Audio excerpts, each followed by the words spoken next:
Selamat siang, sebelumnya perkenalkan nama saya Revandiri dan saya dengan NIM 230096. Jadi di sini kelompok kami ingin menjelaskan tentang Kristen doktrin dan saya akan memperkenalkan teman-teman saya dimulai dari.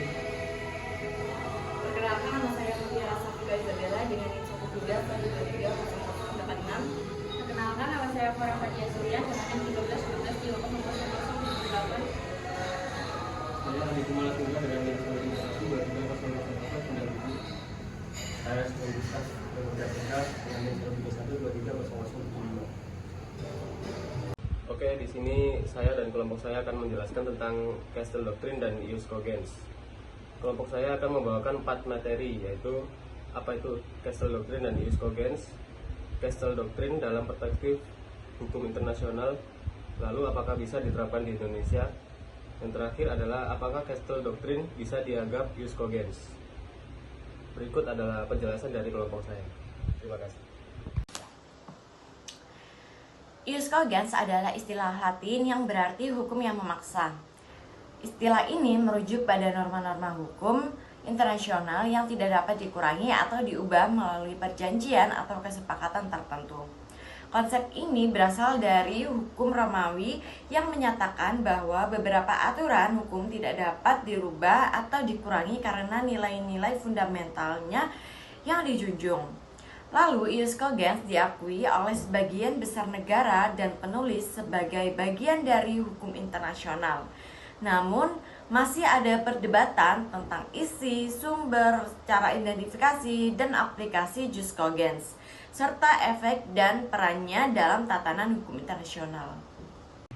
Baik, jadi sini saya akan menjelaskan tentang Castle Doctrine apakah termasuk dalam konteks hukum internasional atau tidak ya. Nah, pertama-tama perlu kita pahami bahwa Castle Doctrine ini sebenarnya merupakan konsep hukum domestik, bukan bagian dari hukum internasional. Itu maksudnya gimana? Jadi hukum domestik itu jadi dia cuma ada di suatu negara tertentu, nggak seluruh dunia gitu, nggak universal, nggak secara universal, tapi hanya tertentu. Prinsip ini berkembang terutama di negara-negara bagian Amerika Serikat dan tidak berlaku secara universal seperti yang saya tadi bilang. Jadi dalam hukum internasional ada beberapa prinsip-prinsip dasar yang dikenal sebagai ius cogens. Nah, apa sih ius cogens? Yaitu norma-norma hukum yang mengikat semua negara dan tidak bisa dilanggar. Itulah ius cogens. Contohnya itu kayak seperti larangan genosida, terus penyiksaan atau perbudakan. Nah, Castle Doctrine itu tidak termasuk dalam kategori ius cogens itu tadi, karena tidak diakui sebagai norma universal yang wajib dipatuhi oleh semua negara.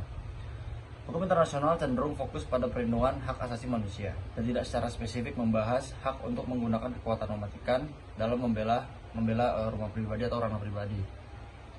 Bahkan dalam hukum hak asasi internasional seperti International Covenant on Civil and Political Rights atau ECCPR, hak hidup sangat dijunjung tinggi dalam pembatasannya pun harus proporsional dan sah menurut hukum. Jadi harus tengah-tengah, balance lah. Bisa disimpulkan bahwa Castle Doctrine adalah norma nasional yang tidak memiliki kedudukan atau kekuatan hukum dalam rangka hukum internasional, apalagi sebagai norma mutlak seperti ius cogens. Sekian. Selanjutnya, pertanyaan tentang apakah ius cogens bisa diterapkan di Indonesia. Jawabannya tidak. Castle Doctrine tidak bisa diterapkan di Indonesia. Ada beberapa alasan terkait mengapa Castle Doctrine tidak bisa diterapkan di Indonesia, yaitu karena Indonesia memiliki sistem hukum yang sangat berbeda dengan negara-negara yang menerapkan Castle Doctrine seperti negara Amerika Serikat. Sistem hukum Indonesia lebih menekankan pada prinsip asas praduga tak bersalah dan perlindungan atas hak asasi manusia. Dalam hukum Indonesia, pembelaan diri maksudnya self-defense diperbolehkan, tetapi ada batasan yang ketat.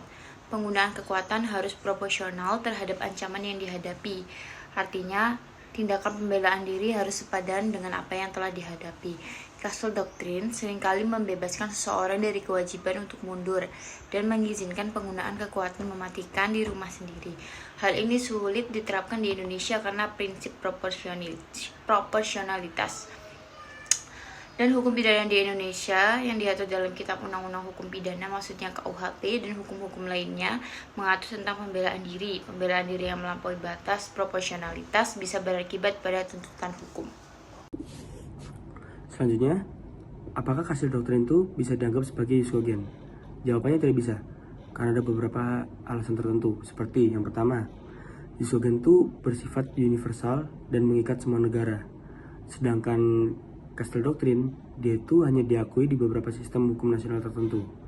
Yang kedua, ius cogens biasanya itu berkaitan dengan hak asasi manusia yang fundamental. Bukan dengan doktrin hukum spesifik seperti Castle Doctrine. Terus yang ketiga, prinsip Castle Doctrine bertentangan dengan beberapa prinsip proporsional dalam hukum internasional hak asasi manusia mengenai penggunaan kekuatan. Jadi pertanyaannya kan, apakah Castle Doctrine itu bisa dianggap sebagai ius cogens? Jawabannya tidak bisa karena beberapa alasan tadi. Terima kasih. Penjelasan kelompok kami. Wassalamualaikum warahmatullahi wabarakatuh.